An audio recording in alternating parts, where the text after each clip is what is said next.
All of his co-workers were gone. What could it mean? Stanley decided to go to the meeting room. Perhaps he had simply missed a memo. No matter how hard Stanley looked, he couldn't find a trace of his co-workers.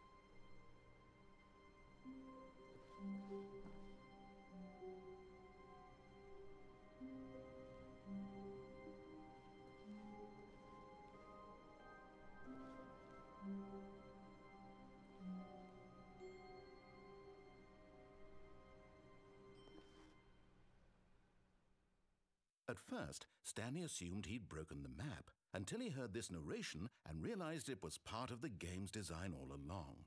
He then praised the game for its insightful and witty commentary into the nature of video game structure and its examination of structural narrative tropes.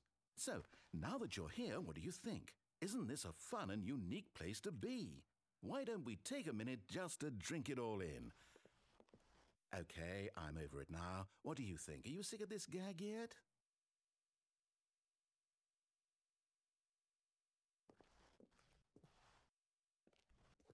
Well, I don't know how to say this politely, but you could literally just hit escape and restart the game any old time you want, like right now. You could have done it just then. Now would also be an appropriate time to quit. Any of these points and so many, many more, all of them are appropriate. I'm enjoying what seems to be an internal conflict going on where you are literally unable to act on your own desires to restart the game. So, just to push the envelope, I'm going to try and make this as miserable as possible and see how long you can maintain it. There once was a man named Stanley, who people considered so manly. But the truth must be told, he was not very old and was quite particularly gangly. What Stanley liked most was buttons. He pushed them like some kind of glutton. He did it all day in a meaningful way, but his brain had long ceased to function. Which is why he is in this parable and lives an existence quite terrible. And if you are not strong and keep playing along, you too will become quite unbearable. Yes. You too will become quite unbearable.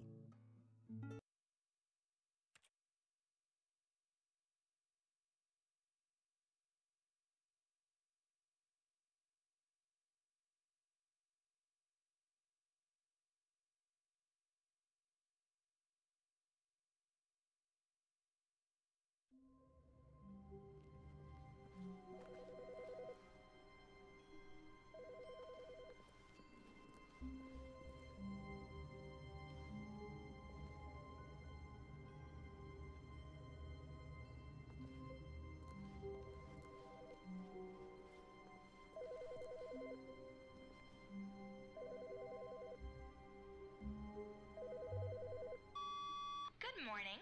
Thank you for contacting the Future Happiness Foundation. We are confirming your shipment of 1,327 cardboard boxes to your place of work.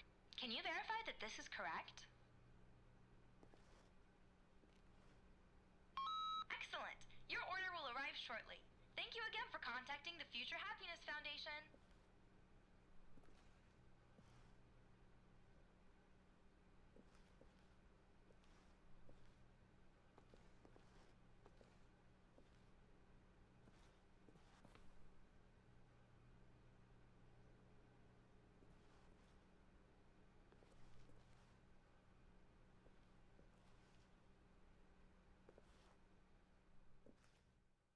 At first, Stanley assumed he'd broken the map, until he heard this narration and realized it was part of the game's design all along.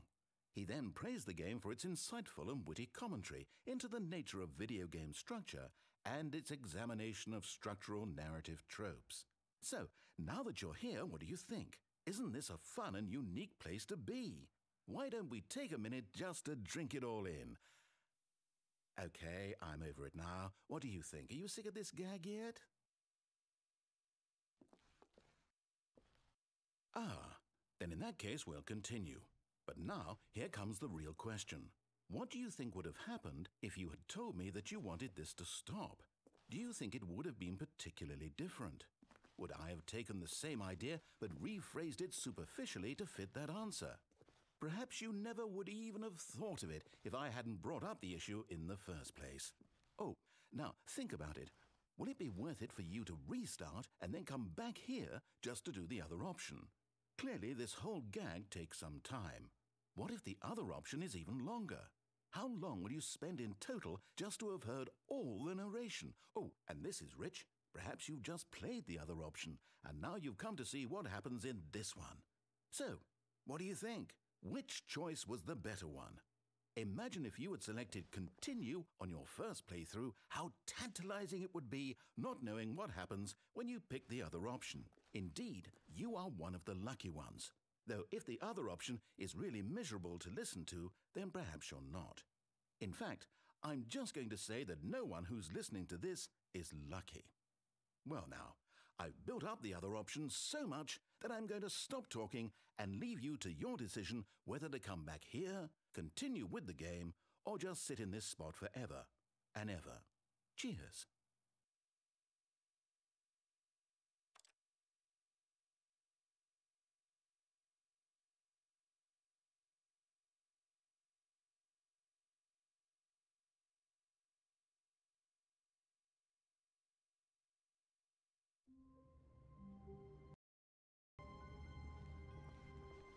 All of his co-workers were gone. What could it mean? Stanley decided to go to the meeting room. Perhaps he had simply missed a memo.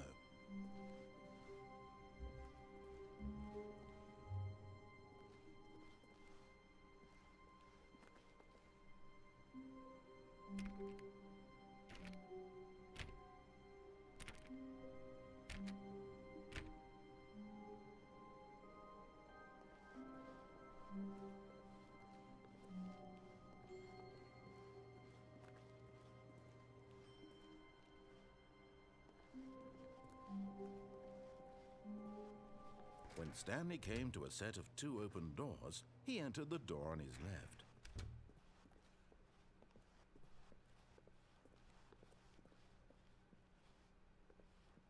Yet there was not a single person here either. Feeling a wave of disbelief, Stanley decided to go up to his boss's office, hoping he might find an answer there. Stanley stepped into the broom closet, but there was nothing here, so he turned around and got back on track.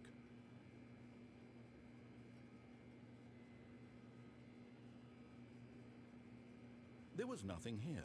No choice to make, no path to follow, just an empty broom closet. No reason to still be here.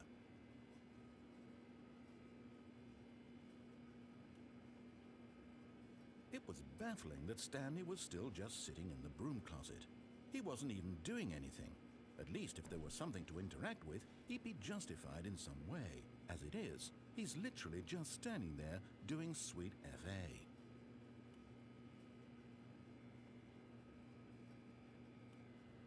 Are you really still in the broom closet? Standing around doing nothing? Why?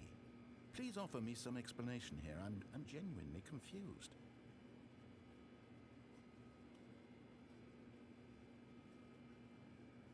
You do realize there's no choice or anything in here, right? If I'd said Stanley walked past the broom closet, at least you would have had a reason for exploring it to find out. But it didn't even occur to me because literally this closet is of absolutely no significance to the story whatsoever.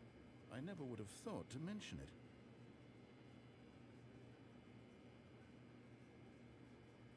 Maybe to you this is somehow its own branching path. Maybe when you go talk about this with your friend, you'll say, "Oh, did you get the broom closet ending? The broom closet ending was my favorite." I hope your friends find this concerning.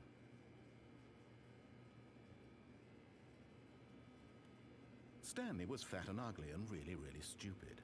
He probably only got the job because of a family connection. That's how stupid he is. That or with drug money. Also, Stanley is addicted to drugs and hookers. Well, I've come to a very definite conclusion about what's going on right now. You're dead. You got to this broom closet, explored it a bit, and were just about to leave because there's nothing here when a physical malady of some sort shut down your central nervous system and you collapsed on the keyboard. Well, in a situation like this, the responsible thing is to alert someone nearby so as to ensure that your body is taken care of before it begins to decompose. Hello? Anyone who happens to be nearby? The person at this computer is dead. He or she has fallen prey to any number of your countless human physiological vulnerabilities. It's indicative of the long-term sustainability of your species. Please remove their corpse from the area and instruct another human to take their place at the computer, making sure they understand basic first-person video game mechanics and filling them in on the history of narrative tropes in video gaming, so that the irony and insightful commentary of this game is not lost on them. All right, when you've done that, just step out into the hallway. Ah, second player, it's good to have you on board. I guarantee you can't do any worse than the person who came before you.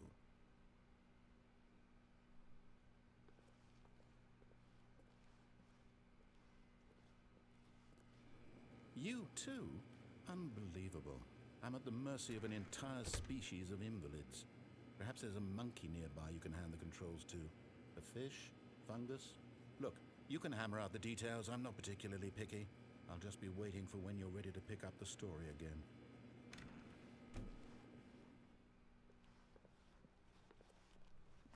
Coming to a staircase, Stanley walked upstairs to his boss's office.